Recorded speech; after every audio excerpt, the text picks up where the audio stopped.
Bonjour tout le monde, bienvenue dans mon studio.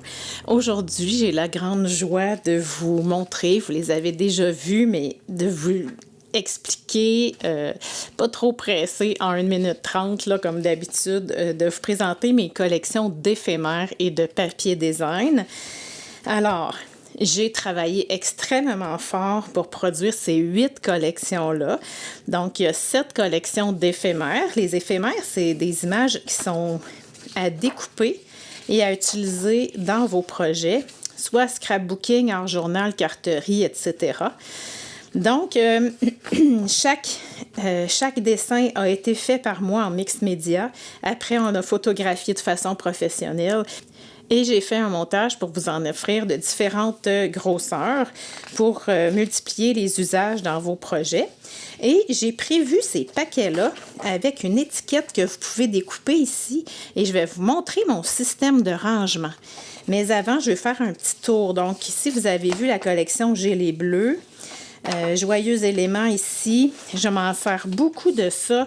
Et celles qui font juste des cartes, là, vous allez pouvoir utiliser ça aussi. Là. Écoutez, sur un devant de carte avec un autre élément, un vœu, c'est superbe. Là.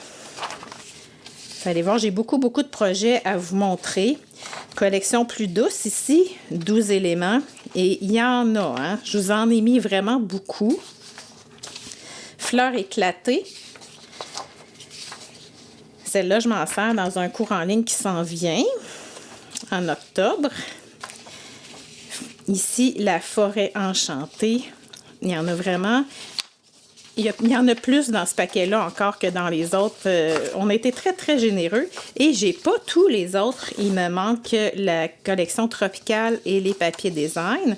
Ça ici, végétaux colorés, vous pouvez prendre une machine à découpe avec un die et aller faire le tour de plusieurs éléments. Donc ça a tout été peint à l'aquarelle, dessiné par moi et peint à l'aquarelle. Alors, c'est un tour rapide. Et, comme je vous dis, j'ai pas toutes les collections avec moi aujourd'hui. Ce que je veux vous montrer, c'est l'étiquette ici. J'ai pensé ça pour que vous la découpiez et que vous alliez la coller sur une pochette, un ziploc, votre système de rangement, je ne sais pas c'est lequel. Moi, j'ai pris des petits sacs, on appelle ça glassine bag en anglais. Je ne sais pas si on dit glassine en français. En tout cas, j'ai voulu prendre ces petits sachets-là qui coûtent vraiment pas cher et venir coller, ça c'est une page de vieux livre, une retaille que j'ai fait à la gel plate et j'ai mis des échantillons de ce qui se retrouve à l'intérieur avec mon étiquette de la collection. Là, vous allez me dire, c'est fragile ces sacs-là. Bien sûr qu'ils se froissent à force de les utiliser, mais moi, j'aime ça beaucoup. Je vais vous montrer dans quoi je les range après. Ici, juste vous faire penser, j'ai pris une vieille feuille de papier design, des retailles de papier d'aquarelle que j'avais peint pour aller ajouter ça ici. Ici, c'est une feuille à la gel plate, une bande de washi tape et mon étiquette. J'ai toujours mis un exemple de ce qu'il y a dedans.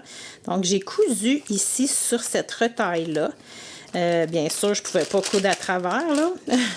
Donc, c'est aussi simple que ça. Ici, je me suis amusée à aller juste coller une bande de papier pliée en deux. Donc, on replie ici. On vient ajouter la bande de papier Ledger qui avait reçu déjà la couture et on met nos échantillons et il m'en manque une comme ça. Je vous explique comment tout ça, ça a commencé, OK? Ça a commencé quand j'ai fait... C'était un cours avec Tiffany Sharp. On apprenait à peindre des monarques et je me disais, je veux quelque chose pour les ranger, que ça soit joli. Et je venais de recevoir une commande de Art Foamies qui, quand on commande comme particulier, nous mettent ça dans des sacs comme ça. Ça ressemble vraiment à des sacs en glassine, comme j'ai dit tantôt. J'ai pris un sac qui avait été déchiré, puis je l'ai arrangé pour faire une pochette. Et j'ai cousu après ça du papier que j'ai peint moi-même. J'ai tampé dessus et je trouvais ça vraiment beau. Sauf que je trouvais pas ça pratique que ça soit dans ce sens-là. Alors, je me suis dit, je vais m'en faire dans ce sens-là.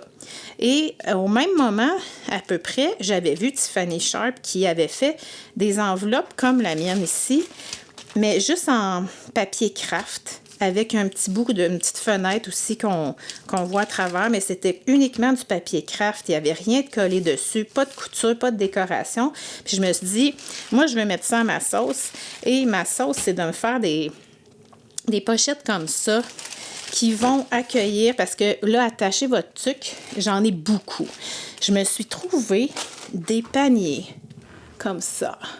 Et je me suis fait une tonne de pochettes. Donc, j'ai un panier ici pour les éphémères. Ça peut être n'importe quoi qui n'est pas un personnage. Ça, c'est vraiment... j'ai pris des retailles. J'ai commencé par prendre des retailles de papier à la gel plate que j'aimais pas et que je voulais pas mettre à la poubelle. Puis j'ai commencé comme ça à me faire des pochettes. Et il y en a vraiment beaucoup. Donc, vous voyez les papiers qu'on ne sait pas quoi faire avec, des fois, ça peut faire des belles enveloppes, là. Il y en a que j'aime plus que d'autres. Il y en a que j'aime moins que d'autres, mais mon but, c'était de passer mes papiers que j'aimais moins. Donc, je m'en suis fait de toutes les couleurs à peu près. Et bref, je ne vous les montrerai pas toutes, mais vous avez vu aussi que quand j'ai sorti mes étampes, que j'ai dessinées puis qui sont produites par Ronron Design, j'avais fait ça ici. Regardez ici, là, c'est du papier vélin que j'ai pris, donc c'est beaucoup plus rigide que les sacs en glacine. Donc, si ça vous intéresse, là, ça prend juste une petite bande. Je l'ai gaufré, je l'aime tellement. Et le reste, là, je travaille sur du papier pour imprimante. Une fois là, que c'est monté comme ça, avec le vélin, c'est très rigide, là.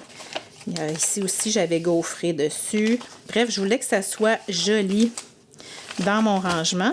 Donc, ça, c'est mon panier pour tout ce qui est ce que j'ai fait d'avance et qui n'est pas personnage. Donc, vous allez dire, tu compulses un peu, hein? Il y en a vraiment beaucoup. Et celui-là ici, j'ai fait une étiquette. C'est ce qui me permet d'identifier que c'est celui qui a des personnages. Donc, là, je ne peux pas trop vous en montrer parce qu'il y a des personnages qui vont probablement sortir en produit que vous n'avez pas vu encore. Mais c'est tout ce que je fais, dans le fond, qui a des personnages ou des étampes que j'ai achetées qui peuvent se transformer en personnages. Puis là, vous allez me dire, bien, pourquoi t'en faire autant d'avance? Celles qui vont suivre mon cours de cluster vont parfaitement comprendre. Moi, ça a changé ma vie depuis que j'en fais d'avance. Donc, ça peut être aussi, tu sais, des étampes que j'étampe d'avance, que je colorie ou pas, que je peins ou pas. Et vu que j'en ai déjà plein, bien, ça change vraiment beaucoup de choses dans mon processus créatif. Des petites étampes ici que j'ai déjà plein de personnages de fait. Donc, voilà, c'est mon système de rangement. Alors, je vous incite si vous achetez ces collections-là, de récupérer des enveloppes que vous avez chez vous et de vraiment vous faire un petit rangement qui vous plaît pour ne pas perdre ces belles... on dit un éphémère, j'ai cherché, là, on est porté à dire belles éphémères, mais écoutez, on veut pas en perdre, puis c'est le fun de toutes les avoir à la même place.